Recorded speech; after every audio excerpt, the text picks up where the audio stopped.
जी भाई, IS-38 के MCQs निकालें। नहीं नहीं, मैंने तो सोचा था घंटा लगेगा, ये क्या बात हुई, इतनी जल्दी फारिग कर दिया। मैं जा रहा हूँ, मैंने तो रिक्शे वाले को 4 बजे का टाइम दिया हुआ है। मैं देख आया हूँ करीबी मस्जिद में 4:15 पे नमाज। अच्छा जी, सॉरी भाई, वो पता नहीं कहाँ बातें निकल गई ऑनलाइन वालों, माजरत। आप लेकिन तो नई वीडियो है ये। अच्छा जी, page number 260। An entity acquired a patent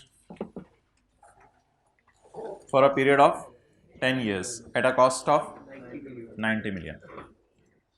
The patent can be further renewed for another 5 years at a renewal cost which is minimal. Minimal. The entity estimated at expected period of cash generation is 12 years. Expected period of cash generation is 12 years. Okay.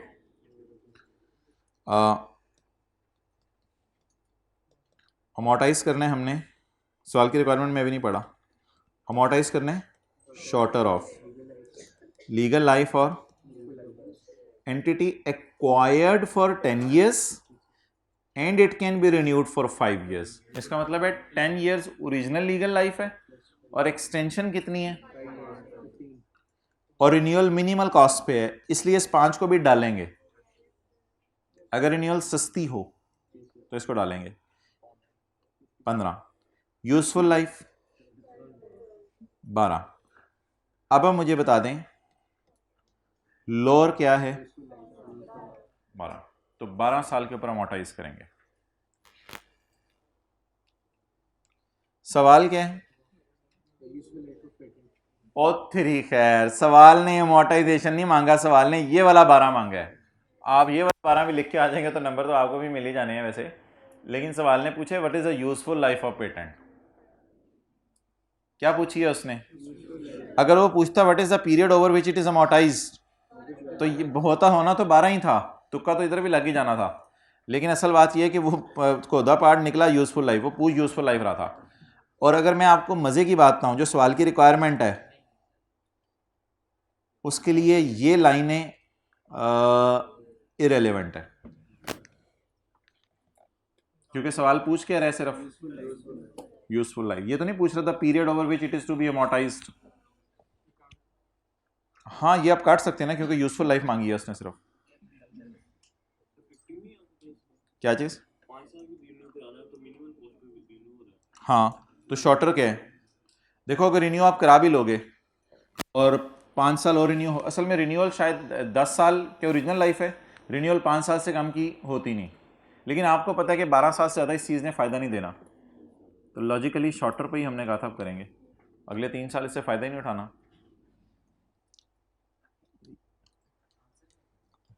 इसका answer C है। कोई नहीं, sugar लगा रहा है वो, और वो सीरियस हो जाते हैं। कंप्यूटर हार्डवेयर, आप थे? अच्छा, computer hardware and operating system. अब ये ऑपरेटिंग सिस्टम इस तरह एम्फेसिस करके पेपर में तो नहीं बोल रहा होगा।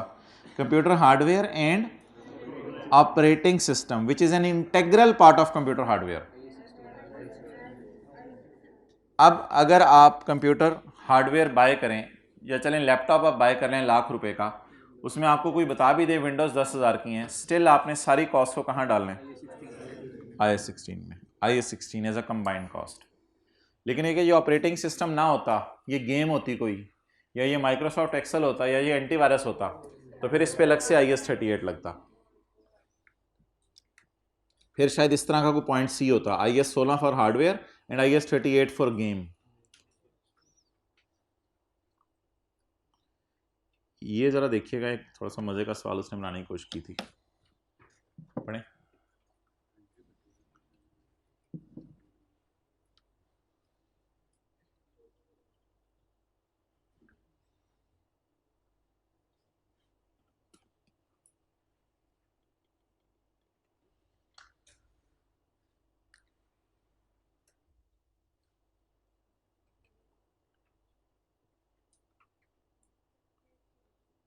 जी,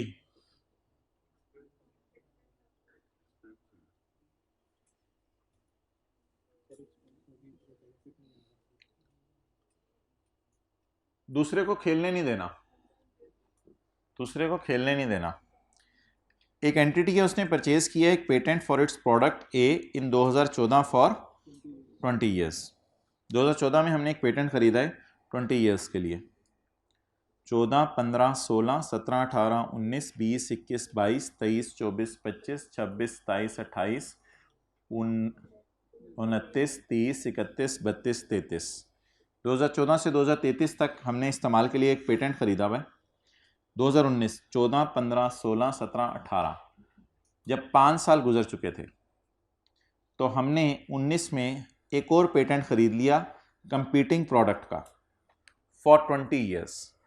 वो भी 20 ईयर्स के लिए खरीदा है to eliminate the competition for product ए।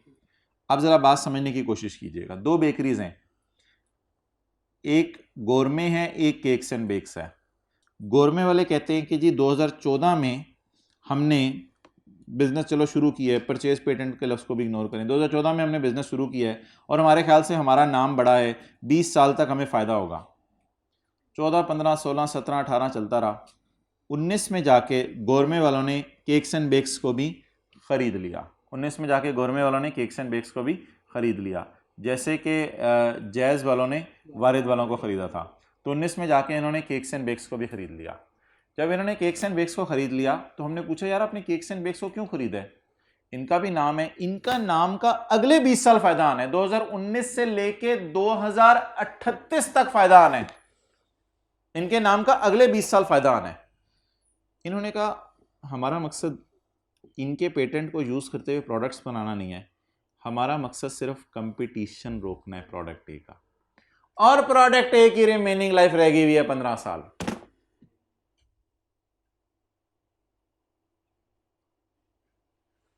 पता नहीं क्या मैंने कुछ कह दिया, सॉरी, ये गलती होगी मेरे से। जी भाईजान, प्रोडक्ट ए का पेटेंट कितने साल के लिए खरीदा है? 2014 से 2024 ना बोला करें, वो 21 साल हो जाते हैं। 2014 से 2034 ना बोला करें, 2014 से 2033, 2014 से 2033 तक के लिए हमने प्रोडक्ट ए खरीदी है। 19 में जाके हमें ख्याल आया कि कंपेटिटर्स बड़ा तंग कर रहे हैं, तो उसमें जो सबसे बड़ा और जबरदस्त कंपेटिटर था जिसने ज्यादा सरदर्दी की हुई थी हमें, हमने उसी को खरीद लिया।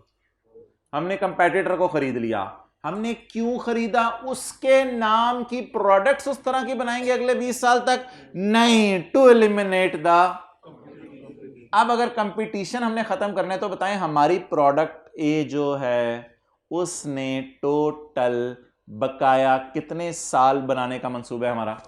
प्रोडक्ट ए तो सिर्फ अगले 15 साल ही हम बना सकते हैं। तो प्रोडक्ट ए का कंपटीशन रोकने के लिए अगर खरीदी गई है तो प्रोडक्ट बी सिर्फ हमें 15 साल फायदा देगी। शायद उस तरह का कॉन्सेप्ट आप समझ लें कि यूजफुल लाइफ या expected period of cash generation 15 साल ही है।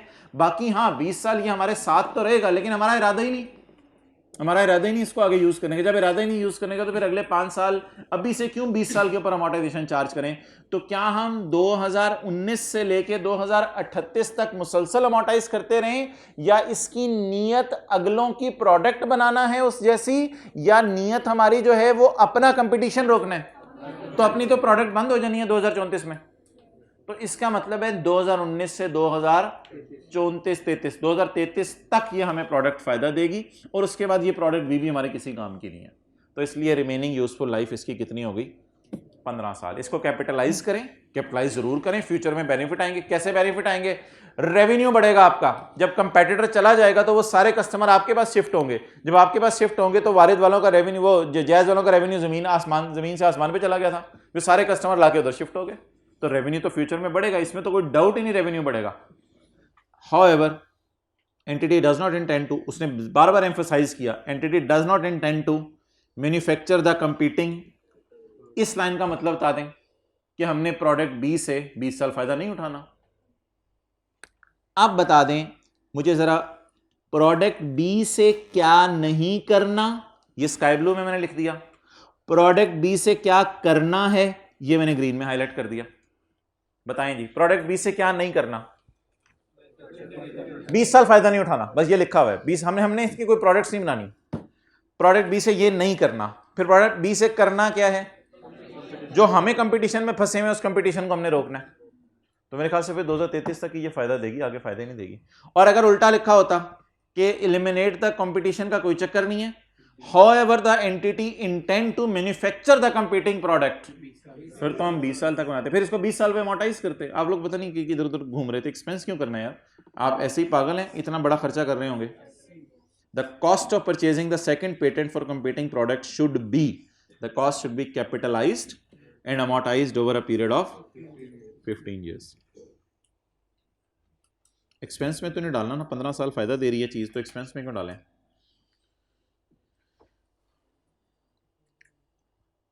ये जो आखिरी लाइन थी ना, इसमें इम्पेयरमेंट उसका जिक्र नहीं था, अमोर्टाइजेशन का, तो ये बात भी अजीब सी थी कि अमोर्टाइज करे ही ना।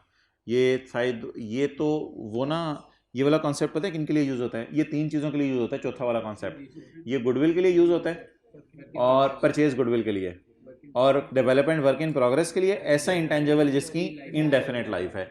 इन तीनों चीज़ों को हम कैपिटलाइज करते हैं और हर साल के एंड पे इन्हें किससे गुजारते हैं, इम्पेयरमेंट। तो वही वाला कॉन्सेप्ट तो नहीं लगाना, क्योंकि इसकी फाइनाइट लाइफ है, इनडेफिनेट लाइफ नहीं है। 15 जी,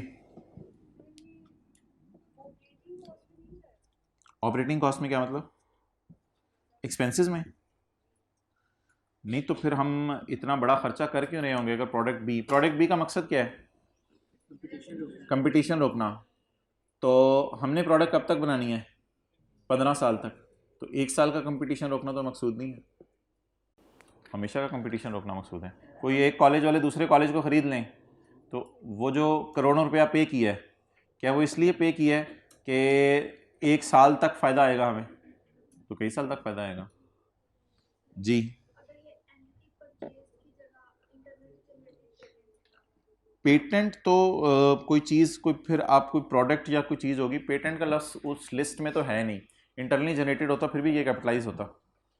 कोई चीज़ आप बना के अपने नाम लगवा लें, फिर तो ये कोई फार्मूला होता जो आपने बनाया और अपने नाम लगवाया, फिर तो ये कैपिटलाइज होना था। जी,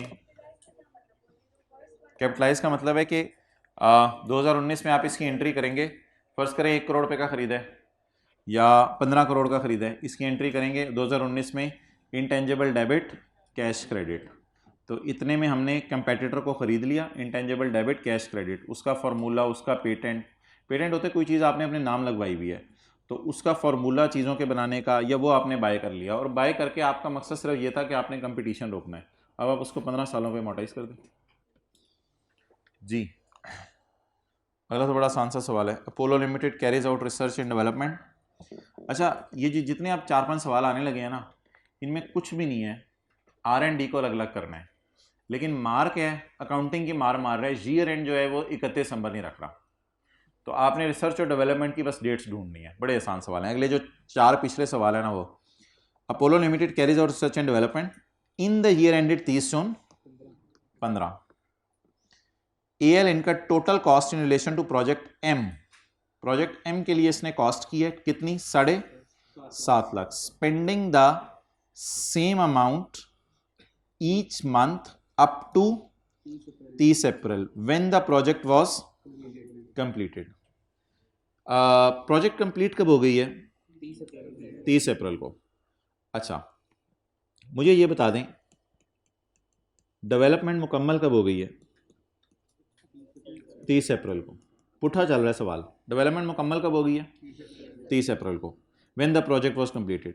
the product produced by project में शायद हमने प्रोडक्ट फॉर्मूला बनाया हो या कोई जूते बनाने का डिजाइन बनाया हो। The product produced by project went on sale from May 31, 2015। साइंसदानों को तनख्वाह देनी कब बंद कर दी थी, 30 अप्रैल को। यह कॉन्सेप्ट पहली दफा टेस्ट किया, उसने आज तक कभी टेस्ट नहीं किया था। साइंसदानों को तनख्वाह देनी कब बंद कर दी थी, 30 अप्रैल को। जो प्रोडक्ट उससे प्रोड्यूस हुई, उससे चीजें बिकना कब शुरू हुई, 31 मई को। इसका मतलब है महीना हमने उस इंटेंजिबल को इस्तेमाल नहीं किया किसी वजह से, इससे कोई फर्क नहीं पड़ता। जब भी इंटेंजिबल अवेलेबल फॉर यूज होगा तब से अमोर्टाइज होना शुरू हो जाएगा। इसलिए इस लाइन को हम इग्नोर कर देंगे और चाहे 31 मई को हमने इससे प्रोडक्ट्स बेचना शुरू किए हैं, हम यकम मई, 30 अप्रैल है ना, तो यकम मई और जून की अमोर्टाइजेशन 2 महीने की निकालनी है। डेवलपमेंट मुकम्मल कब हो गई? 30 अप्रैल 15 को। The project has been confirmed as feasible on यकम जनवरी 15। इसका मतलब है शायद प्रोजेक्ट इससे पहले हमें फिजिबल नहीं लग रहा था। फिजिबिलिटी मैंने आपको बताया था, टेक्निकल फिजिबिलिटी भी होती है, फाइनेंशियल फिजिबिलिटी भी होती है। कोई मसला था प्रोजेक्ट में, कोई मसला चल रहा था, प्रोजेक्ट फिजिबल कब हो गया? इसका मतलब है यकम जनवरी 15 से पहले प्रोजेक्ट फिजिबल। उल्टी डेटें दे रहा है, पहले एंड होने की डेट दी है, फिर आप यकम जनवरी की डेट दी है। And the product produced by project is expected to have a life of, ये तो बात ही अलग है, ये तो अमोर्टाइजेशन के लिए डिस्कशन है। एक इस सवाल के अंदर मसला था, वो मसला ये था कि इस सवाल ने प्रोजेक्ट शुरू होने की डेट नहीं बताई। लेकिन अब एक लाइन तो लिखी हुई है ना, इन the year 30 June 15 AL incurred total cost of 7.5 lakh. ये सारी कॉस्ट इस साल की है। अब प्रोजेक्ट कब शुरू होगा? साल के पहले दिन ही कर सकता हूँ मैं, और क्या कर सकता हूँ? तो इस सवाल में एक मसला था, प्रोजेक्ट शुरू होने की तारीख नहीं बताई। तो बस ठीक है, ये खर्चा भी अल्लाह का शुक्र है हमारे साल का ही है। तो प्लीज़ घर जाके तसल्ली से पढ़िएगा, पढ़ें। 30 अप्रैल को प्रोजेक्ट मुकम्मल, यकम जनवरी 15 को project feasible, when started not known. तो R&D स्टार्ट हो गई होगी, ये तीन डेट्स अब आप नोट कर लें। R&D स्टार्ट 30 जून 15 का पहला दिन क्या होता है? यकम जुलाई 14। अब वो टेक्निकल बात जो मैंने हर क्लास में सिखाने की कोशिश की है कि 7.5 लाख को किससे डिवाइड करना है और किससे मल्टीप्लाई करना है। 7.5 लाख पर मंथ नहीं लिखा हुआ, आगे लिखा हुआ है spend 7.5 lakh in the year AL spend 7.5 lakh, spending the same amount each month. Spending the same amount each month की जगह लिखा होता था एक्सपेंसेस आर इनकर्ड इवनली, ये लाइन उसकी जगह लिखी होती थी। अब 7.5 लाख को पकड़ के गलती से 12 से डिवाइड नहीं करना। जो बंदा 12 से डिवाइड करेगा ना, इसका मतलब ये होगा कि वो ये आई कैप को बता रहा होगा कि मई जून में भी साइंसदान काम करते रहे हैं। हालांकि सवाल क्या कह रहे हैं, साइंसदानों ने कब काम करना खत्म कर दिया है? प्रोजेक्ट वॉज कंप्लीट ऑन 30 अप्रैल। अब बता दें 7.5 लाख कितने महीने का खर्चा है? 10 महीने का। तो 7.5 लाख डिवाइडेड बाय 10 महीने मल्टीप्लाइड बाय जनवरी, फरवरी, मार्च, अप्रैल, 4 महीने। 3 लाख इज द कॉस्ट। अब इस कॉस्ट में से अगर मैं माइनस करने की कोशिश करूं अमोर्टाइजेशन, तो 3 लाख को डिवाइड करूंगा 5 से, ये 1 साल की आ जाएगी अमोर्टाइजेशन। और मई जून 2 महीने, 2/12 कितना आ गया? 10,000। तो what is cost? 3 lakh. What is amortisation? 10,000। BV is 2,90,000। अब देख लें P&Ls की फिगर मांगी है या बैलेंस शीट की फिगर मांगी है रिक्वायरमेंट में? कैरिंग अमाउंट तो फिर 290 होगी।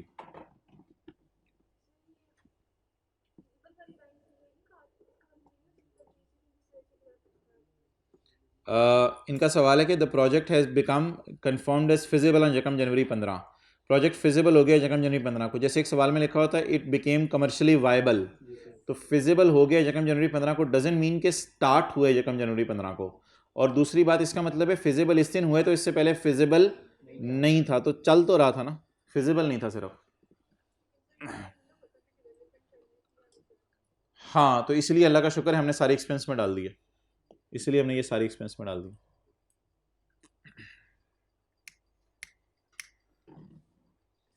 ओके, चलें जी आगे।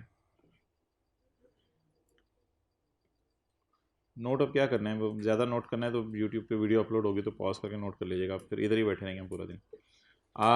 Down limited owns a pharmaceutical business with year end of 30 सितंबर 2014।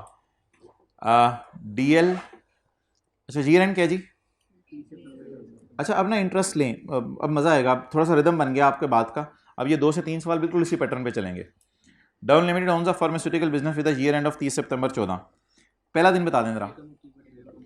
इसका तरीका ये होता है कि पेपर में हम ना, पेपर आते ही ये लिख लिया करें यकम अक्टूबर 13 से 30 सितंबर, इस तरह ज़रा डेट्स देखनी आसान हो जाती हैं। और ज़रूरी नहीं कि R&D शुरू होने की डेट से ही बताया करे, हो सकता है सवाल में एंड वाली डेट पहले बता दी हो। DL commence the development stage of a new drug on यकम जनवरी 14। तो आसान आसान सी चीज़ें दे रहे हैं। डेवलपमेंट कब स्टार्ट हुई जी? यकम जनवरी 14 को। ₹40,000 पर मंथ, ये ऑलरेडी पर मंथ है, टोटल नहीं दिया हुआ, इसको डिवाइड नहीं किसी से करना पड़ेगा, ये ऑलरेडी पर मंथ है। ₹40,000 पिछले साल में ना 7.5 लाख एनुअल दिया हुआ था, एनुअल नहीं सॉरी साल का खर्चा दिया हुआ था। ₹40,000 पर month was incurred until the project was completed on जी। प्रोजेक्ट कब कंप्लीट हो गया? 30 जून 14 को प्रोजेक्ट कंप्लीट हो गया, 30 जून 14 को।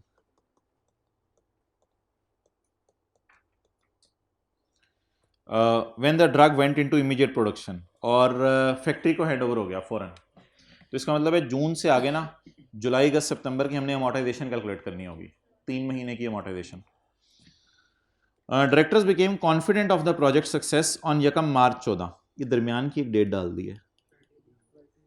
डायरेक्टर बिकेम कॉन्फिडेंट, जैसे नीचे वाले सवाल में लिखा होता है it became feasible, director became confident. तो आपने देखा यार, बॉर्डर के दरमियान एक बॉर्डर होता है प्रोजेक्ट स्टार्ट का, एक बॉर्डर होता है प्रोजेक्ट एंड का, दरमियान में कोई भी ऐसी लाइन डाल देना तो उसका मकसद प्रोबेबली इसका ये होता है कि हमें अच्छी और बुरी वाली डेवलपमेंट के अंदर जो है वो फर्क करा रहा है। इसका क्या मतलब है? Director became confident of success of project, it means before यकम मार्च डायरेक्टर्स वर नॉट कॉन्फिडेंट। तो इसका मतलब है जनवरी फरवरी को मसला चल रहा था, तो जनवरी फरवरी बुरी डेवलपमेंट हो गई और मार्च अप्रैल मई जून अच्छी डेवलपमेंट हो गई। The director became confident of the project success on यकम March. The drug has a life of 5 years and time apportionment is used by DL with. Time apportionment वही 40,000, वैसे तो टाइम अपोर्शन करने की जरूरत नहीं, ऑलरेडी पर मंथ दिया हुआ है। तो टाइम अपोर्शन अमोर्टाइजेशन को भी करना पड़ सकता है ना, 3/12 जो करना है। तो what amount should be charge to P&L for development costs including any amortisation? कितनी डेवलपमेंट P&L में जाए, साथ साथ कितनी अमोर्टाइजेशन P&L में जाए? तो डेवलपमेंट तो मेरे ख्याल से जनवरी और फरवरी की जानी चाहिए P&L में। तो जनवरी और फरवरी की 40,000 ज़रब 2 80,000, ये 80,000 की डेवलपमेंट चलेगी P&L में। अमोर्टाइजेशन भी वो पूछ रहे, अमोर्टाइजेशन पहले ज़रा कॉस्ट मालूम कर लेते हैं। कॉस्ट होगी 40 ज़रब 4, उधर देखें मार्च अप्रैल मई जून, 40 ज़रब 4 160, 160 कॉस्ट होगी। लाइफ कितनी? 5 year। इसके बाद मुझे बता दें, जून में साइंसदान चले गए हैं और सितंबर में हमारा ईयर एंड हो गया है, तो फिर कितने महीने की अमोर्टाइजेशन? 3 महीने की। तो इंटू 3/12 टोटल इज 88 P&L में जाएगा। नोट ले आओ यार पानी।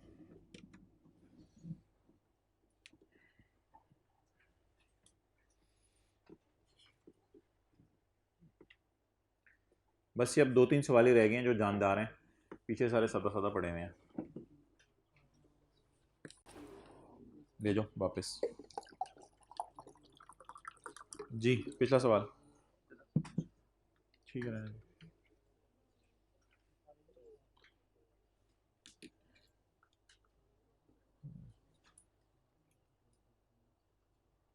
16 से ज़रा करें शुरू, 16 से।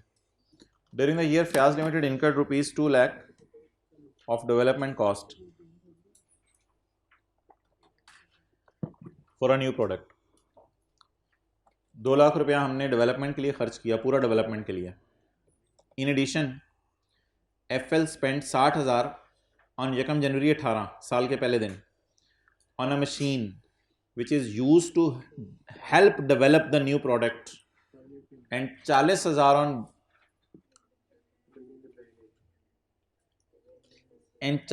On building the brand identity. Commercial production is expected to start in अगला साल। कमर्शियल प्रोडक्शन अगले साल शुरू होगी, इसका मतलब है इस साल अमोर्टाइजेशन की जरूरत नहीं है।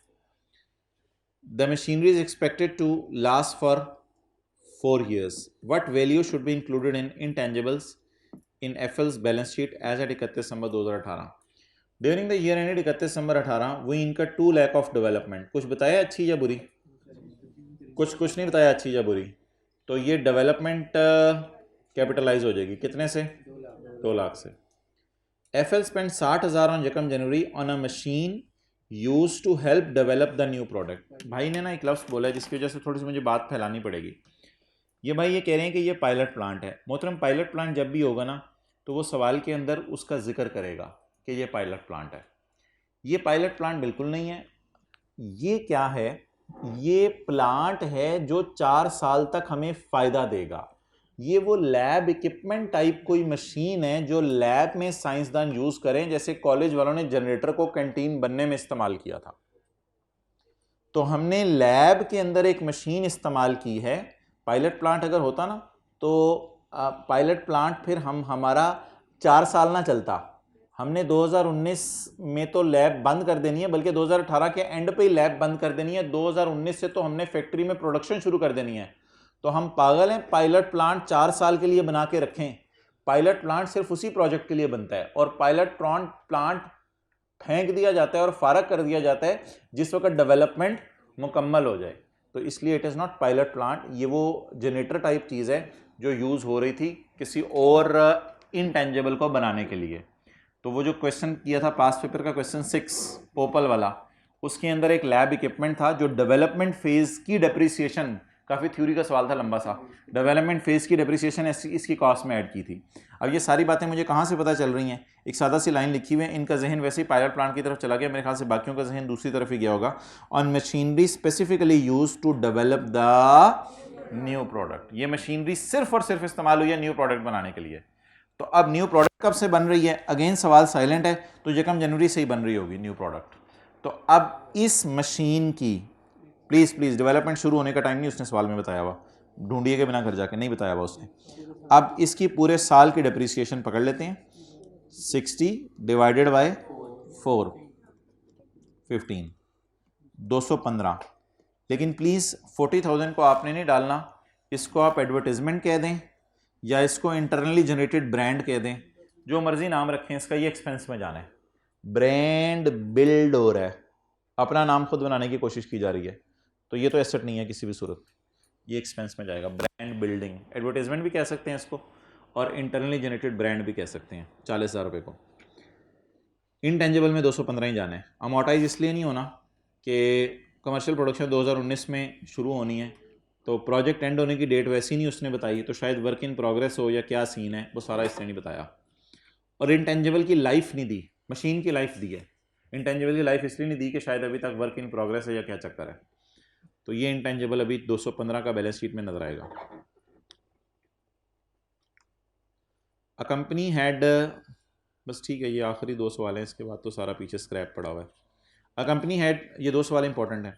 A company had 20 million of capitalise development expenditure, ये कैपिटलाइज हो चुका हुआ है। The company had 20 million of capitalized development expenditure at a cost brought forward at यकम अक्टूबर 17। हमारा ईयर एंड है 30 सितंबर 17, तो शुरू कब हुआ होगा? 30 सितंबर 18 हमारा ईयर एंड है, शुरू कब हुआ होगा? यकम अक्टूबर 17 और ख़त्म 30 सितंबर 18। A company had 20 million of capitalized development at a cost brought forward at यकम अक्टूबर 17 in respect of products currently in production and new project began on the same date। probably 2 project चल रहे हैं। जो पुराना प्रोजेक्ट है वो पिछले साल के एंड पे वर्क इन प्रोग्रेस था। I repeat, a company had a 20 million of capitalise development brought forward in respect of product currently in production. Development expenditure brought forward है, ये ना कहिएगा प्रोडक्शन से मेरे जहन में तो फैक्ट्री आ रहा है, प्रोडक्शन से जहन में फैक्ट्री नहीं लाना। Company had a 20 million of capitalised development brought forward in respect of a product जो अभी प्रोडक्शन के अंदर है, यानी डेवलपमेंट का काम अभी चल रहा है। And a new project begin on same date. अब ये ना 2 इंटेंजिबल्स का सवाल है। The research said of new product, तो ये ग्रीन में तो हमारा हो गया ब्रॉट फॉरवर्ड और स्काई ब्लू में हमारा हो गया न्यू प्रोजेक्ट। अब देखते रहने आपने मुझे कि ग्रीन वाले की बात बता रहा है या स्काई ब्लू वाले की, तो 2 अलग अलग सवाल है। The research stage of new project lasted until 31 December 17। कौन से वाले की बात बता रहे हैं? स्काई ब्लू की। And incurred rupees 1.4 million। From that date the project incurred development cost of 8 lakh per month। On Yakam April, director became confident that the project would be successful and yield a profit well in excess of cost. The project was still in development at 30 September 18। Capitalized development is amortized at 20% per annum using the straight line method। Capitalized development तो ये वाली है, capitalized development green वाली। Capitalized development is amortized at 20% using the straight line method। अच्छा जी, अब पहली line दोबारा पढ़ें। कंपनी है 20 million of capitalised development at cost brought forward at एकम October 2017 in respect of products currently in production. और नीचे आए, capitalised development expenditure is amortised at 20% per annum using the straight line method. अब जो मैंने आपसे बात की है वो तो फिर पुट्ठी हो गई है। ये ग्रीन वाली लाइन नीचे पढ़ें, वो तो बात मेरी पुट्ठी हो गई अगर मेरी पहली बात आपको समझ आई थी। मैं पहली लाइन पढ़ के क्या समझाऊं कि शायद कैपिटलाइज डेवलपमेंट का लफ्ज़ इस माने में यूज़ हो रहा है कि वर्क इन प्रोग्रेस है, वरना तो शायद वो इंटेंजिबल का लफ्ज़ यूज़ करता। और मैंने क्या पहली लाइन से अंडरस्टैंडिंग बनाई, और आपकी भी पेपर में यही बननी थी अंडरस्टैंडिंग, क्योंकि उसने लफ्ज़ कैपिटलाइज डेवलपमेंट लिखा हुआ, ज़हन तो बंदे का जा सकता है इस तरफ। नीचे आके उसने हमारी बात को कैसे नेगेट किया, उसने कहा कि ये वर्क इन प्रोग्रेस टाइप चीज़ नहीं है, कैपिटलाइज डेवलपमेंट को अमोर्टाइज करो। अब इस बात का मतलब बता दें कि ये capitalise development work in progress type चीज है, या ये प्रोडक्शन डिपार्टमेंट में काफी अरसे की शायद जा चुकी हुई है, शायद जा चुकी हुई है, पता नहीं इस साल गई है, जब भी गई है। तो ये बात पेपर में हो सकती है कि पहली लाइन पढ़ के आप किसी और नतीजे पे पहुंचे, लेकिन आगे जब उसने कह दिया कि अमोर्टाइज करो, अब हम कौन सी बात फॉलो करें? जो मैं ऊपर पढ़ के समझ आ रही है, जब वाजे कह रहे हैं अमोर्टाइज करो, तो फिर अब मैं ग्रीन लाइन वाले को capitalise development under work in progress type चीज समझू जो मैंने आपको पहले आर्गुमेंट्स दिए हैं, या मैं इसको अमोर्टाइज करूं? क्योंकि सवाल में कोई लाइन स्पेसिफिक आ जाए तो फिर जनरल बात को इग्नोर कर दें बस। तो अब हम इसको अमोर्टाइज करेंगे कितने % के ऊपर बोले? 20% के ऊपर। नेक्स्ट, अब न्यू प्रोजेक्ट का क्या करना है? इसकी पहले P&L में निकालना ना, P&L में क्या जाना है? तो 20 इंटू 20%, 20 मिलियन वो वाला ग्रीन वाला इंटू 20%, कितना हो गया? 4। ये 4 P&L में चला गया, इसको साइड पे रख दे। New project begin on the same date. Same date बताएं कौन सी है? New project begin on the same date. अब ये तो वो आसान सा सवाल है, स्टार्ट कब हुए न्यू प्रोजेक्ट? 1 अक्टूबर 17।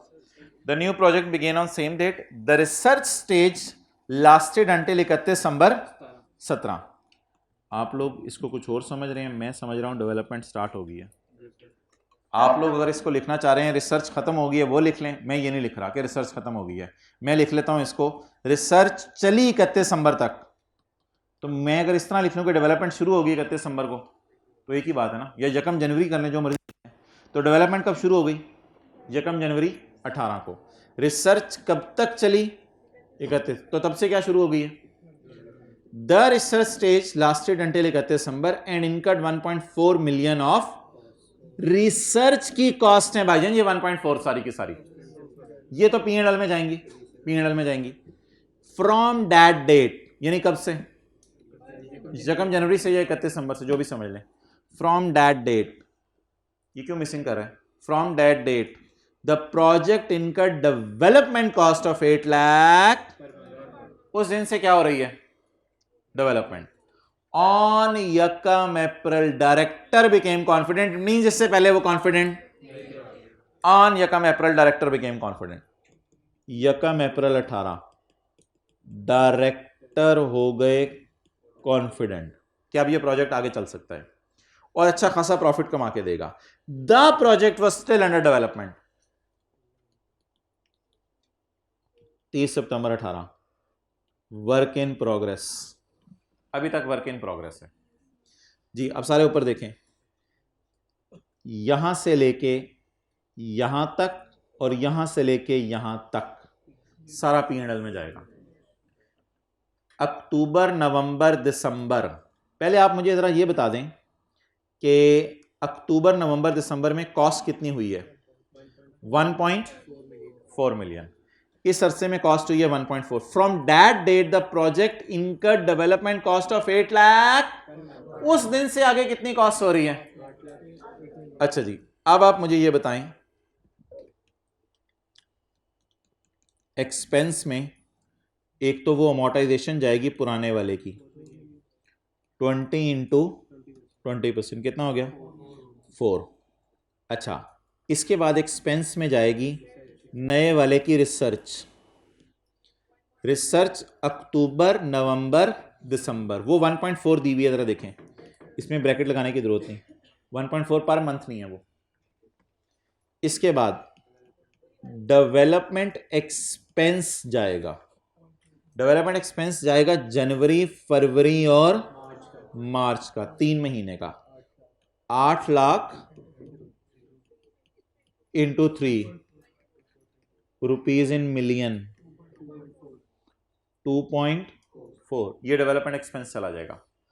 और जाएगी अमोर्टाइजेशन, नए वाले की रिसर्च, नए वाले की बुरी डेवलपमेंट, नए वाले की अमोर्टाइजेशन नहीं जाएगी, because it is work in progress. अब कॉस्ट निकालने की जरूरत नहीं है अलग से, क्योंकि उसने सिर्फ किसकी फिगर मांगी है? P&L की, तो कॉस्ट निकालने की जरूरत नहीं है। 7.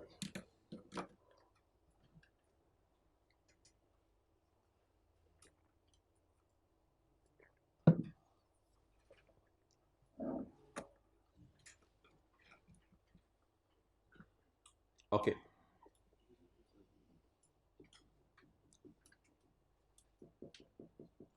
अच्छा अगला जी सवाल थोड़ा सा इंटरेस्टिंग है, क्योंकि उसमें उसने मिड ऑफ ईयर में इंपेयर करवाया है। बस ठीक है, अब तस्वीर खींच लें जिसने खींचनी है, क्लोज। ये MCQ कौन सा है?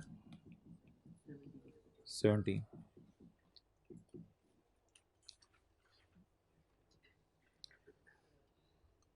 ऑन 30 सितंबर 2019 शाकिर लिमिटेड, जी उमर भाई ले आओ।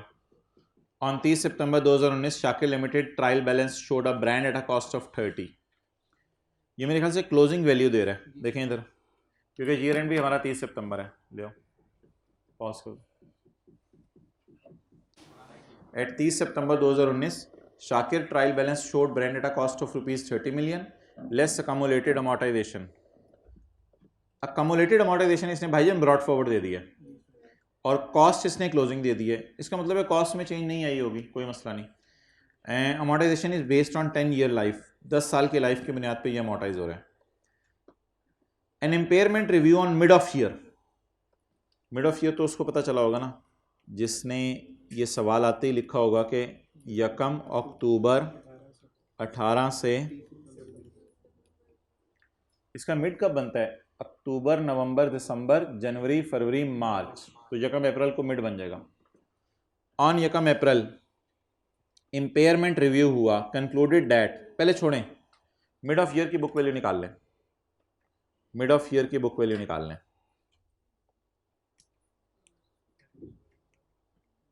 जी मैं आपके सामने ना डायग्राम फॉर्म में ज़रा प्रेजेंट कर रहा हूँ। मेरा ईयर एंड है 30 सितंबर 19 और इधर है 1 अक्टूबर 18। कॉस्ट कितनी है? 30 और अकमुलेटेड अमोर्टाइजेशन 9, बुक वैल्यू 21।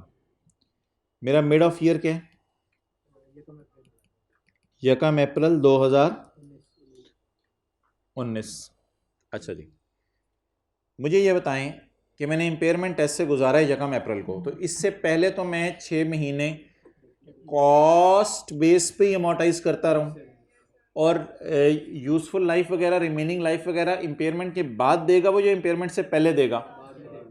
तो जब तक इम्पेयरमेंट नहीं होती, ये जब तक एसेट री वैल्यू नहीं होता, FR1 में आपने पढ़ा होगा, तब तक जो डेप्रिसिएशन है वो cost divided by actual useful life के मुताबिक चलती रहती है, उसी के मुताबिक डेप्रिशिएट होती है। तो अब अगर आप देखें, what is the cost? 30 divided by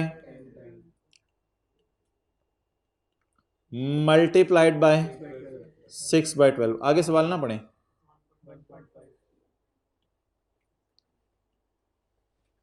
1.5। तो 1.5 क्या आ गई मेरी? डेप्रिसिएशन। अब ये डेप्रिसिएशन या जो अमोर्टाइजेशन है ये शूट अप करके 10.5 पे चली जाएगी और बुक वैल्यू कितनी रह जाएगी? 9। इसको नेगेटिव साइन से लिखने की जरूरत नहीं, आपको कॉन्सेप्ट समझ आ रहा है बस। तो 9 के अंदर डेढ़ की जब वक्त गुजरते तो कॉस्ट अकाउंट तो अपनी किताबों में ही रहता है ना, कॉस्ट तो कैरी डाउन वही रहेगी, रिवैल्यूएशन मॉडल तो मैं यूज नहीं कर रहा। तो कॉस्ट कितनी रही? 6 महीने गुजरने के बाद भी कॉस्ट कितनी रही?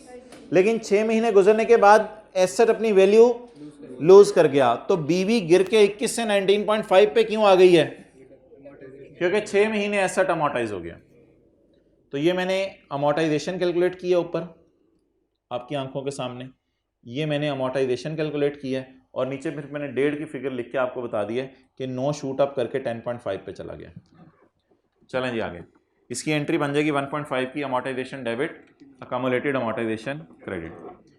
अब 19.5 को सामने रख के आपने वो कैलकुलेशन करनी है रिकवरेबल अमाउंट वाली। अब 19.5 की बीवी को लेते हैं और कैलकुलेशन करते हैं।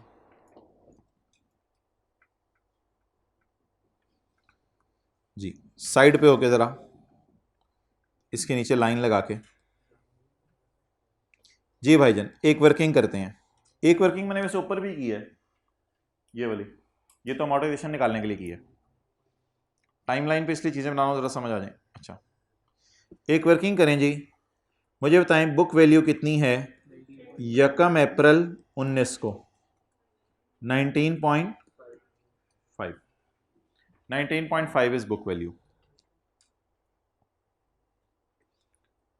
साइड पे कर लेते हैं। 19.5 इज बुक वैल्यू ऑन बोलें 1 अप्रैल 19।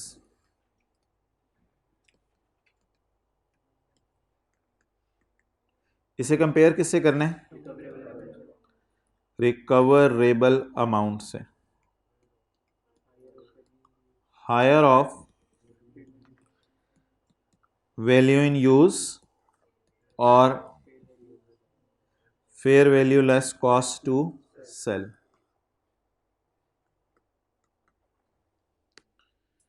अच्छा यकम अप्रैल को हमने कंक्लूड किया है did brand had a value in use of rupees 12 million, value in use of 12 million. और दूसरी चीज however on the same date SL received an offer to purchase the brand for 15 million।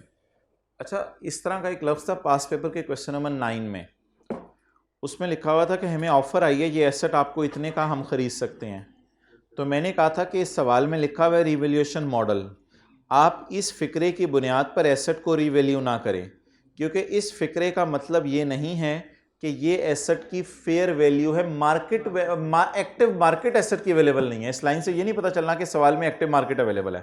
तो इस तरह की line आपको पास paper के question 9 में मिलेगी जहाँ पे लिखा होगा कि हमारे जो एसेट है इंटेंजिबल उसको किसी ने ये कीमत लगा दी है। अगर किसी ने कीमत लगा दी है तो भाई लगा दी है, हमारी बला से हमने कहा था एक्टिव मार्केट अवेलेबल नहीं है उसको रिवैल्यू ना करो, अनलेस के सवाल वाजे कह दे कि एक्टिव मार्केट अवेलेबल है। लेकिन ये अब IAS 36 है, ये जो इंपेयरमेंट का है, it is not IAS 38। Attentive रहें, ये अब it is not IAS 38, it is IAS 36। IAS 36 के अंदर कोई ऐसी एक्टिव मार्केट वाली बात नहीं है। तो अब अगर किसी ने हमारी चीज की ये वैल्यू लगा दी है तो वी कैन सेफली से कि शायद ये फेयर वैल्यू भी है, क्योंकि there is no restriction of active market in IAS 36, that's why we are using it as fair value. कितनी आ गई जी fair value? 15। Cost to sale वगैरह दी नहीं, तो लोअर क्या हो गया? हायर क्या हो गया? आप इसका मतलब है IAS 36 में भी आप लोग वही करते थे जो IAS 41 में करते हैं, fair value minus cost of sale की आदत आपको बचपन से थी। तो IAS 41 में भी तो हमने यही मॉडल किया था। 12 और 15 में से higher 15, 4.5। It is impairment loss, it is impairment loss. अब जी मुझे आप बताएं,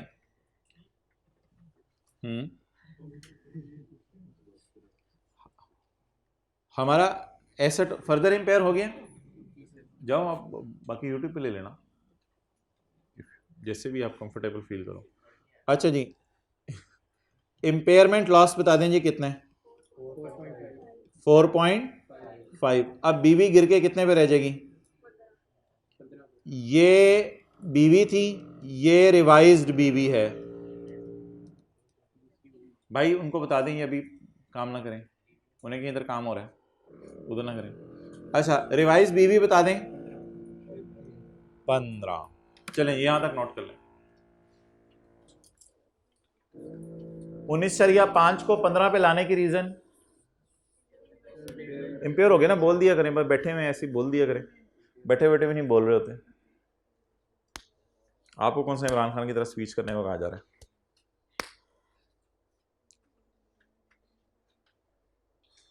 अब देखना यह है कि बीवी को कितने सालों में फिनिश करना है। सॉरी, सवाल की तरफ आए हैं। फिनिश तो हमने भी हो जाना है, कौन पहले जाए कौन बाद में जाए किसको पता।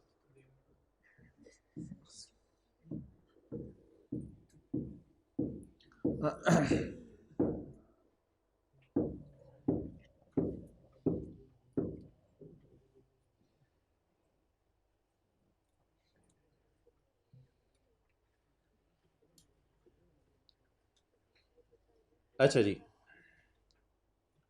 an impairment review concluded that a brand had a value in use of 12 and a remaining life of only। अब 10 साल नहीं लेनी है आप लोगों ने। अब ये अक्सर लोग ना क्लासों के बाद पता नहीं 2 हफ्ते बाद कोई आ रहा होता है, कोई जनवरी फरवरी के अंदर टीचर का नंबर ढूंढ के ये 3 कहां से आया था, ये पढ़ा हुआ भाईजान 3, तो ये 3 मिल नहीं रहा होता बच्चों को, तो सवाल ने दे दिया तो बस फिर परेशान होने की जरूरत नहीं। अब 10 साल लाइफ थी, अब लेकिन रिमेनिंग कितनी रह गई है? 3 ईयर्स, तो बस 15 को कितने सालों में खत्म कर दें। लेकिन अगर मैं 15 को डिवाइड करूंगा 3 से तो 1 साल की अमोर्टाइजेशन आएगी। मुझे कितना की चाहिए? 6 महीनों की।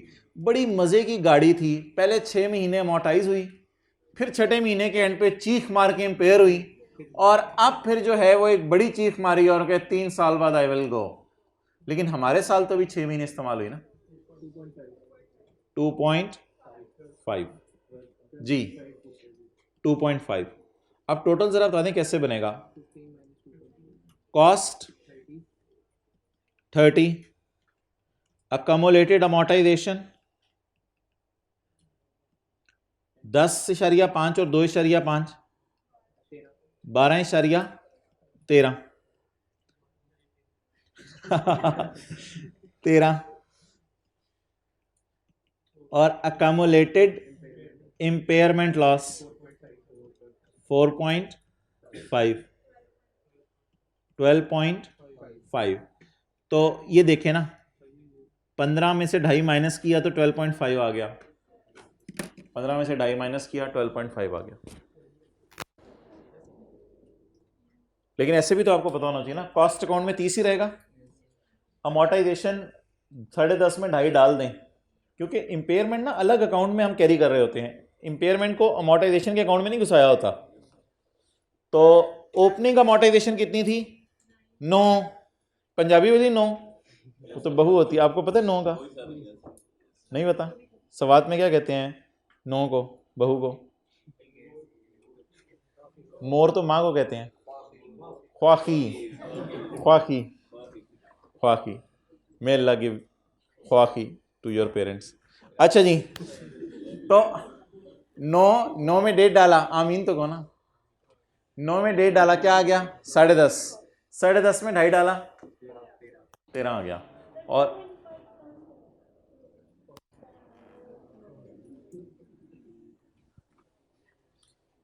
बीवी को अब आपने रिमेनिंग लाइफ पे डिवाइड करना है, जो बचा है उसी को डिवाइड करेंगे ना। आपको याद है जिस वक्त एसेट रीवैल्यू हो जाता था तो रिवैल्यूड अमाउंट को रिमेनिंग लाइफ पे डिवाइड करते थे, तो अब एसेट में से क्या निकल गई है?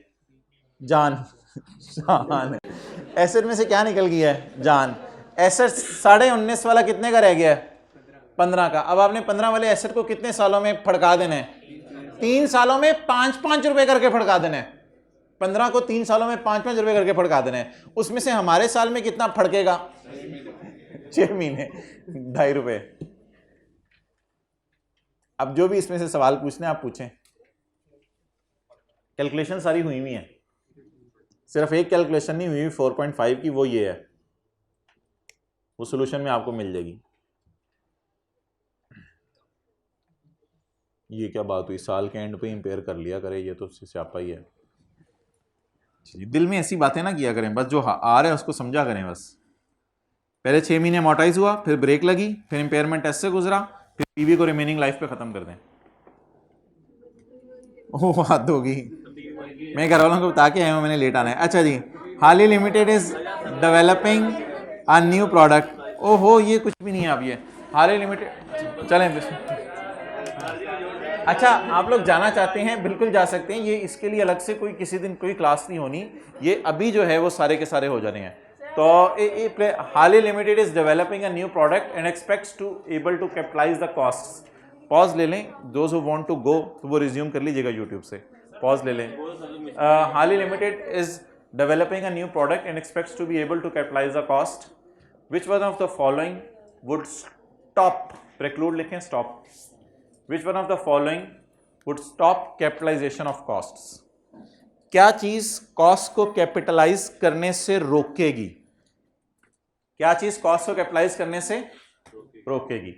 ये ना फिक्रा मेरा बार बार सुन लें उर्दू में, क्या चीज कॉस्ट को कैपिटलाइज करने से, अगर डेवलपमेंट अभी मुकम्मल नहीं हुई और चल रही है तो क्या कॉस्ट को कैपिटलाइज करना बंद कर दें या साइंसदानों की तनख्वाह को कैपिटलाइज करते रहें, कोई मसला नहीं। जब तक मुकम्मल ना हो कोरोना वैक्सीन बनना, जब तक साइंसदानों की कॉस्ट को कैपिटलाइज, ये बात मेरे ख्याल से कॉस्ट को कैपिटलाइज होने से रोक तो नहीं देगी। तो अगर एक काम, सवाल क्या है, अगर एक काम चलता जा रहा है तो कॉस्ट को कैपिटलाइज करना रोक दें? नहीं भाई, चलने दें काम को, कॉस्ट को कैपिटलाइज भी करते रहें। अजीब सा थोड़ा सा अंग्रेजी है वैसे, तो अंग्रेजी पढ़ लें। विच वुड स्टॉप कैपिटलाइजेशन, क्या चीज कॉस्ट को कैपिटलाइज करने से मना कर रही है, यानी कॉस्ट को कैपिटलाइज करना किस वजह से बंद कर दें, क्योंकि प्रोजेक्ट चल रहा है इसलिए कैपिटलाइज करना बंद कर दें, ये वजह तो नहीं है। अच्छा अगली लाइन जरा पढ़ें, पॉइंट सी जरा पढ़ें। No sale contract have been sign in relation to product, जो प्रोडक्ट हमने इंटेंजिबल बनाया है उसके भी सेल कॉन्ट्रैक्ट नहीं हमें मिल रहे, तो इसलिए जो भी खर्चा हो रहा है प्रोजेक्ट पे उसको कैपिटलाइज करना बंद कर दो। भाई प्रोजेक्ट बनने तो दें, बाद में सेल कॉन्ट्रैक्ट आपको मिलने शुरू होंगे ना। अगर सेल कॉन्ट्रैक्ट अभी नहीं भी मिलना शुरू हो रहे, इंपेयरमेंट टेस्ट से गुजारने आपने गुजारे, वो आपकी मर्जी है, लेकिन कॉस्ट कैपिटलाइज करना तो बंद ना कर देना। अच्छा, जो प्रोजेक्ट हमने बना लिया ना उसका पेटेंट अभी हमारे नाम रजिस्टर नहीं हुआ, हुकूमत को हमने अप्लाई किया हुआ है, कुछ दिनों में शायद पेटेंट हमारे नाम रजिस्टर हो जाए। पेटेंट होता है ये चीज अपने नाम लगवा ली, यानी आपने कोई फार्मूला बनाया और फार्मूला अपने नाम लगवा लेना है। वो नाम लगवाने में भी थोड़ी देर है, तो क्योंकि हुकूमत अभी आपके नाम नहीं लगा रही, कुछ अरसे में लगा देगी, अभी तक रजिस्टर नहीं हुआ, कुछ अरसे में हो जाएगा रजिस्टर, तो इस वजह से फिर कॉस्ट को कैपिटलाइज करना बंद कर दें। नहीं नहीं नहीं, कोई मसला नहीं, कॉस्ट को साइंसदानों की तनख्वाह को कैपिटलाइज करते रहें जब तक, कोई मसला नहीं। और हत्ता कि जब पेटेंट आपके नाम रजिस्टर्ड हो तब भी आप कॉस्ट कैपिटलाइज करें, क्योंकि वो रजिस्ट्रेशन कॉस्ट भी एसेट की कॉस्ट में ऐड होगी। It has not been possible to reliably allocate the cost to development of project, cost पता नहीं चल रही कि कितनी हो रही है, ये मसला पड़ गया है। बहुत सारे प्रोजेक्ट्स हैं, कोई और मसले मसाइल हैं, बिल्ड सारी कॉस्ट हमारी मर्ज हो गई हैं, रिकॉर्ड आगे पीछे हो गया, कुछ इस तरह के मसले हो गए हैं। अब क्या करें, कॉस्ट को कैपिटलाइज करना बंद कर दें, पता ही नहीं चल रहा भाई, अब तो पता ही नहीं चल रहा। अगर कैपिटलाइज करेंगे तो क्या करेंगे बताएं, क्या कैपिटलाइज करेंगे, मैयर ही नहीं हो रही। असल में ये वो डेवलपमेंट के 6 क्राइटेरिया में से एक क्राइटेरिया ये था कि एक्सपेंडिचर कैन बी मेयर्ड रिलायबली। अब अगर एक्सपेंडिचर रिलायबली मेयर हो ही नहीं रहा तो क्या करें, बताएं। तो फिर क्या कैपिटलाइज करें, पता ही नहीं चल रहा खर्चा कितना है, तो अब क्या करें, कॉस्ट को कैपिटलाइज करना या तुक्के मार के कॉस्ट को कैपिटलाइज कर दें। अच्छा अब मेरी बात का जवाब दीजिएगा, अगर काम चलता जा रहा है तो कॉस्ट कैपिटलाइज ना करें, नहीं करते रहें। अगर अभी तक चीज हमारे नाम नहीं लगी, कॉस्ट कैपिटलाइज करना बंद कर दें, नहीं करते रहें, चीज नाम लग जाएगी, कोई मसला नहीं। अगर चीज से जो प्रोडक्ट बननी है वो आगे सेल के कॉन्ट्रैक्ट अभी नहीं मिल रहे तो कॉस्ट को कैपिटलाइज करना बंद कर दें, नहीं कोई बंद करने की जरूरत नहीं। Okay, which of the following statement, ये क्या तरीका है इस तरह, तो फिर मैंने अब कराने तो कराने, अब आप लोगों ने जाने तो जाएं। Which of the following statement relating to intangible is true, पढ़ें।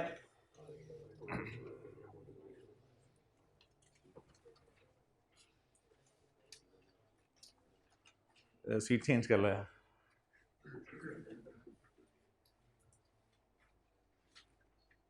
यार ये बात गलत है ना, they can not be revalued upward, revalue upward भी हो सकते हैं और डाउनवर्ड भी हो सकते हैं, तो गलत बात है, इसको क्रॉस करें। Development of new process which is not expected to increase sale revenue may still be recorded as intangible। एक नई प्रोडक्ट आप डेवलप कर रहे हैं जो कि सेल रेवेन्यू नहीं बढ़ाएगी, उसको इंटेंजिबल के तौर पे रिकॉर्ड किया जा सकता है। लिखें यस किया जा सकता है because it can save cost. Economic benefit कितने किस्म के आते हैं? दो, या सेल बढ़ा दे या कॉस्ट कम कर दे। अब ये क्या कर सकता है? ये कॉस्ट कम कर सकता है। तो इसलिए which of the following statement is true? The development of new process which is not expected to increase sale revenue may still be recorded as intangible. Yes, it is true because it can save a cost। expenditure on prototype of a new engine, new engine का एक prototype बन रहा है, एक model बन रहा है, cannot be classified as intangible because prototype has a physical substance। सबर, अभी कोई हेस्टी डिसीजन लेने की जरूरत नहीं है। इसमें आप IS 38 खोलेंगे और IS 38 में आप डेवलपमेंट वाले क्राइटेरिया में आके प्रोटोटाइप का लफ्ज़ ढूंढेंगे। डेवलपमेंट की किधर आ रही हैं एग्जांपल्स? ये भाई तसल्ली से अब थोड़ा सा बैठ जाए, कुछ नहीं। अच्छा जी, पढ़ें क्या लफ्ज़ लिखा हुआ है? Expenditure on a prototype can not be classified as intangible because prototype has physical substance. Prototype का लफ्ज़ ढूंढने जी किधर आ रहा है? पॉइंट नंबर बताएं। पॉइंट नंबर ए में आ रहा है design construction of a prototype. Is it a development? अच्छा, इसी तरह पायलट प्लांट भी एक चीज होती है। प्रोटोटाइप या पायलट प्लांट, इनको टच किया जा सकता है। कहते हैं इसलिए मेरे दिल में आ रहा है कि इसे इंटेंजिबल ना कहूं। गलत बात है भाईजान, चाहे इनको टच किया जा सकता है, ये डेवलपमेंट फेज का साथ है और पार्ट एंड पार्सल है। और पायलट प्लांट तो वैसे ही मैंने आपको बताया था सीधा सीधा डेवलपमेंट में जाता है, और जिस वक्त प्रोजेक्ट बंद हो जाता है पायलट प्लांट को आप फेंक देते हैं। खत्म करें इस बात को। इसका मतलब ये नहीं कि पायलट प्लांट टच हो सकता है, प्रोटोटाइप छोटे छोटे सैंपल टच हो सकते हैं तो ये इंटेंजिबल नहीं है। No, these are intangible as per the definition of standard. तो इसलिए they will be called as in intangible. इसलिए ये बात क्या है? गलत है। कैनॉट नहीं, कैनॉट लिखा हुआ है। अगर कैन लिखा होता फिर ट्रू होती। अच्छा जी, IS, अब ये तो सदा सदा वो स्टैंडर्ड में से सवाल आ गए। IS 38 give example. अच्छा, इसमें मैं देख लेता हूँ, फिर दो चार इंपॉर्टेंट करा देता हूँ, जो रह जाएंगे वो फिर आप कराइएगा, मंडे को डिस्कस कर लेंगे। IS 38 give examples of activities that would be regarded as research.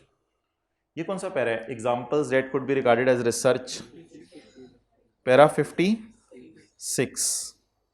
हाँ जी 56। और आगे क्या लिखा है इसने? And therefore not an intangible. Which one of following would be example of research? Number 1, ये तो आसान सा है, अब कंपैरिजन करना है।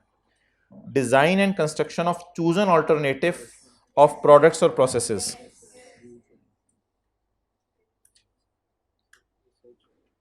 यहां पे आप जरा ढूंढें design and construction of chosen alternative of products और, ये किसकी एग्जांपल है? डेवलपमेंट की एग्जांपल है। और वो क्या कह रहा है? Which of the following is a research? क्या ये रिसर्च है? डिजाइन, मैं नीचे से शुरू कर रहा हूं जरा। Design construction and operation of a pilot plant, design construction and operation of a, ये भी क्रॉस होगी। डिजाइन ऑफ पॉसिबल न्यू और इंप्रूव प्रोडक्ट और प्रोसेस ऑल्टरनेटिव्स। ये अब अगर आप आगे ढूंढें एग्जैक्ट अल्फाज, क्या लफ्ज़ लिखा हुआ है? डिजाइन ऑफ पॉसिबल न्यू और इंप्रूव प्रोडक्ट और प्रोसेस ऑल्टरनेटिव्स। अब ये देखें, design of possible new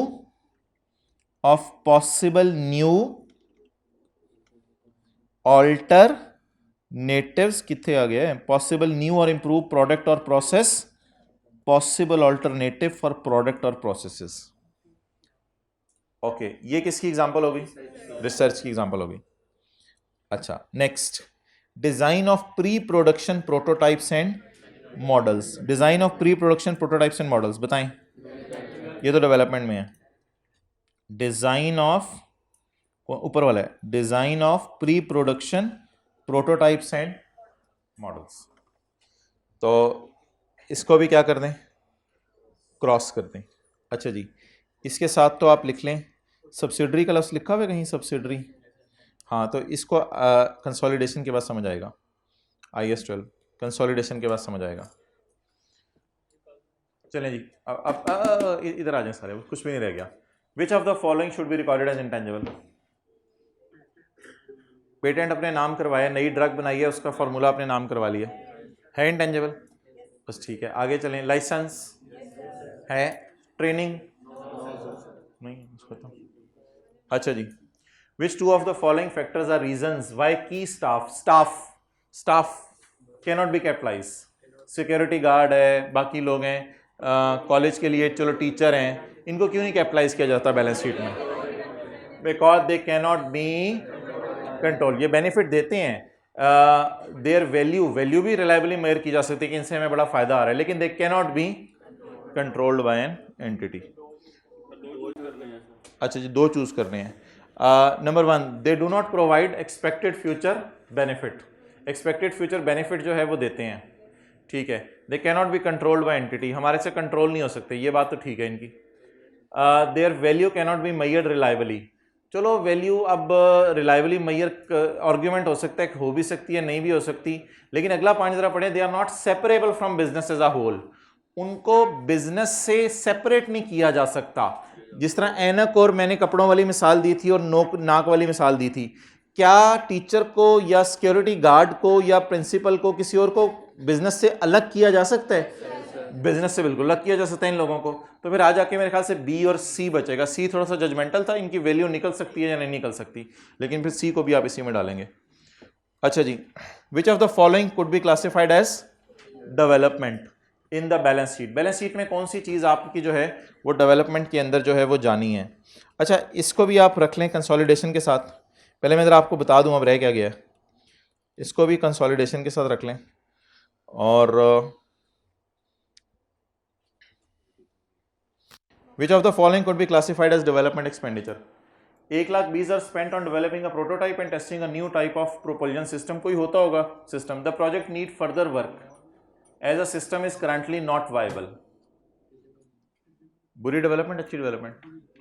currently not viable, बुरी डेवलपमेंट। तो इसको एसेट बनाएं। आगे, payment of 50,000 to local university to research है, डेवलपमेंट बनाएं। 35,000 developing an electric bicycle, this is near completion and product will be launch soon. As this project is first of its kind, it is expected to make a loss. Project पहली दफा है और ये क्या करेगा? Loss करेगा। अब आप मुझे बता दें, अगर ये प्रोजेक्ट लॉस करेगा फ्यूचर में, हमें पता है, तो क्या इससे फ्यूचर में बेनिफिट आने हैं? नहीं, कॉस्ट सेविंग वाली बात भी नहीं कर सकते, ये तो सवाल वाजे बता रहे हैं फ्यूचर में क्या आना है। तो फ्यूचर में लॉस आने या इकोनॉमिक बेनिफिट आने हैं? तो ऐसे को तो एसेट ही रिकॉर्ड नहीं करना चाहिए, डेवलपमेंट तो दूर की बात। जिस प्रोजेक्ट में आपको पहले ही पता चलेगा क्या आने हैं, और बेनिफिट आए तो किस फॉर्म में आ सकते हैं? सेल रेवेन्यू बढ़ा दें या कॉस्ट सेविंग, लेकिन इसने क्या करना है, तो इसलिए इसको एसेट ही नहीं कहना चाहिए। हाँ जी, इनिशियल ऑपरेटिंग लॉसेस आते हैं as the project is first of its kind, it is expected to make a loss for initial period. अगर लिखा होता तो इनकी बात बिल्कुल ठीक थी। मेकिंग अ लॉस कब तक? बस प्रोजेक्ट पहली दफा इलेक्ट्रिक बाइसाइकिल कहता है लॉस ही देता रहेगा। अब ना एमसीक्यूज में फिर हमें जरा हार्ड एंड फास्ट होना पड़ता है। ये अजम्पशन अब क्या लेनी पड़ेगी कि लॉस अगर इनिशियल ऑपरेटिंग टाइप है तो फिर तो नहीं, लेकिन मेरे ख्याल से अजम्पशन लेने की उसमें इजाज़त नहीं होगी। तो आई एग्री कि ये वर्डिंग थोड़ी सी वेग है। आपने बिल्कुल सही बात की है, वर्डिंग थोड़ी सी वेग है। इस टाइप के आई कैप एमसीक्यू देता नहीं। आई कैप ने जो नीचे एमसीक्यू पास पेपर में दिए हैं वो आपने 3-4 देख लिए हैं, वो जिसमें मार्च और वो वाले। लेकिन मेक अ लॉस अगर आप एज्यूम करें इनिशियल ऑपरेटिंग लॉस है तो फिर तो कोई मसला नहीं, फ्यूचर में प्रॉफिट आ जाएगा, फिर तो इसको एसेट बना दें। लेकिन अगर make a loss for ever है तो इसलिए बात थोड़ी सी वेग है। इसलिए उम्मीद है आई कैप इस तरह का सवाल डालेगा नहीं। किताब में उसने डाल दिया, वह फॉरेन ऑथर की किसी किताब से उठाया होगा। 65,000 उसमें भी कुछ एमसीक्यूज में आई कैप की गलतियां सही करवाई हुई हैं टीचर्स ने। तो काफ़ी एमसीक्यूज उसने सही करने की कोशिश की है, अभी तक कुछ में मसले होंगे। 65,000 developing a special type of new packing for new energy efficient light bulb, the packaging is expected to reduce the cost. इसको कैपिटलाइज कर दें। Okay, next, which of the following is an intangible? 4 lakh developing a new process which will bring in no revenue but is expected to save cost. Yes, intangible है। 4 lakh developing a new product during development a competitor launched a rival product and now entity is hesitant to commit further fund. हमने क्या, अब हम इसमें खर्चा ही नहीं करेंगे, फारक करो इसको। तो जिस चीज पे आपने खर्चा ही नहीं करना वो डस्टबिन में फेंके। 4 lakh spent on marketing a new product. Marketing कहां जानी है? मार्केटिंग। सेल रेवेन्यू बढ़ाएगा, ये धोखा है। खर्चा ही किसका है? मार्केटिंग कहां जानी है? Expense. 4 lakh spent on designing a new logo for the business. मुझे तो एडवर्टाइजमेंट टाइप या कोई लोगो टाइप या नाम टाइप बिजनेस का लग रहा है, ब्रांड टाइप लोगो। इसको आप एक्सपेंस में डालें, एडवर्टाइजमेंट समझ लें या इंटरनली जनरेटेड ब्रांड समझ लें। लोगो अजीब सा लफ्ज़ उसने यूज़ किया है, लेकिन लोगो ऑर्गेनाइजेशन का नाम टाइप आपने बनाने की कोशिश कर रहे हैं, तो नाम ब्रांड उसी टाइप की चीज़ है, इसलिए इसको कहाँ डाल दें? एक्सपेंस में। Which two are the criteria that must be met before development is capitalised? Development capitalise करने से 6 क्राइटेरियाज में से ढूंढ लीजिएगा, लिख लें इधर, 6 क्राइटेरियाज में से ढूंढ लीजिएगा। अच्छा, कौन सी चीजें बैलेंस शीट में जानी है एज एन इंटेंजिबल, ये भी आप खुद कर लेंगे। ये इसने एक धोखा दिया है। कंप्लीटेड रिसर्च बैलेंस शीट में जानी है, कंप्लीट होगी, अल्लाह का शुक्र है। और भाई कंप्लीट का लफ्ज़ ना डाल, रिसर्च तो रिसर्च ही है ना, चाहे कंप्लीट हो जाए चाहे ना हो, रिसर्च तो हमेशा कहाँ जानी है? एक्सपेंस में जानी है। Which of the following concerning the accounting treatment of research and development are true? Research की डेफिनेशन जाके देख लीजिएगा, लिखें, रिसर्च की डेफिनेशन देख लीजिएगा, डेवलपमेंट की भी डेफिनेशन देख लीजिएगा स्टैंडर्ड के पैरे में, ये दोनों ट्रू हैं। Depreciation of a plant used specifically on developing a new product can be capitalized as part of development cost. Yes, अभी करके आए हैं, किसी और प्लांट को लैब इक्विपमेंट की तरह यूज कर रहे थे। Expenditure once treated as expense cannot be दोबारा डाल एज एन एसेट। ये मैंने आपको बताया था, बुरी डेवलपमेंट एक बार खर्चे में चली गई, दोबारा इंटेंजिबल नहीं बन सकती। Okay, project A 5 lakh has been spent on research, ये कहां चला जाएगा? P&L में। जल्दी बताएं, P&L में चला जाएगा। अब तसल्ली से सुने ये वाला, 8 lakh is spent on this project in the previous year, ये ब्रॉड डाउन हो गया या कैरी डाउन पिछले साल का, एंड 2 लाख दिस ईयर। अगली लाइन पढ़ के बता दें, the project was capitalized in previous year, ये डेवलपमेंट अच्छी थी, however it has been decided to फारक कर this project at end of year. अब बच्चे कुछ और कहते हैं एक्सपेंस में डालो, मैं कुछ और कहता हूं, कितना एक्सपेंस में डालें? यही तो फट है भाई, जो पिछले साल का 8 लाख है उसको क्यों आप बैलेंस शीट में पढ़ा रहने दे रहे हैं? मुझे ये बता दें, पिछले साल का 8 लाख आप बैलेंस शीट में फिर पढ़ा रहे, अब उसका फायदा क्या है? तो समझ लें वो 8 लाख इंपेयर हो गया सारा, जो मर्जी समझ लें, उसको जीरो करना जरूरी है कि नहीं? एक चीज आपने बनानी, कुर्सी आपने बनानी शुरू की, पिछले साल 15,000 का खर्चा आ गया, इस साल 2,000 का खर्चा और आया, किसी ने कहा इस कुर्सी को फेंक दो, आपने कुर्सी को फेंक दिया, क्या वो 2,000 डूबा या पुराना 15,000 भी? तो प्लीज ट्राई टू बी अक्लमंद। 8 लाख को पिछले साल बैलेंस शीट में डाला है, 2 लाख को इस साल आपने खर्च कर दिया, लेकिन इस साल डिसाइड हुआ है कि इस प्रोजेक्ट को ही फारिग कर दें। अब brought down balance 8 lakh, further इस 2 लाख को तो इसलिए बुरा कर दें कि ये इस साल प्रोजेक्ट ही फारग हो गया, और पुराने 8 लाख को भी पकड़ के नहीं, पिछले साल की फाइनेंशियल स्टेटमेंट चेंज करने की जरूरत नहीं है, इस साल अब अबंडन किया तो इस साल पुराने 8 लाख को भी खर्चे में डाल दें। 10 लाख ये खर्चे में चला गया, 5 लाख ये, टोटल कितना हो गया? 15 lakh. 1 million was spent on this project this year, this project meets the recording criteria। इसको बैलेंस शीट में शो कर दें। परचेज ब्रांड नेम इंटेंजिबल है, purchase training intangible, internally generated brand licence intangible, खींच तान के पूरा करा ही दिया आपने। 6 lakh should be capitalised as intangible, 6 lakh कितों आ गया? Power has spent 2 lakh research, ये कहाँ चला जाएगा? रिसर्च में। They have also spent 4 lakh developing a new cleaning product which went into commercial production until next year। अगले साल कमर्शियल प्रोडक्शन शुरू होगी, तो अमोर्टाइज करें या work in progress? The development project meet the criteria, लेकिन development अच्छी वाली है, ये अच्छी वाली डेवलपमेंट होगी, लाइफ दी नहीं हुई, अमोर्टाइज नहीं होगी, और ये किधर चला जाएगा, रिसर्च में। ठीक है जी।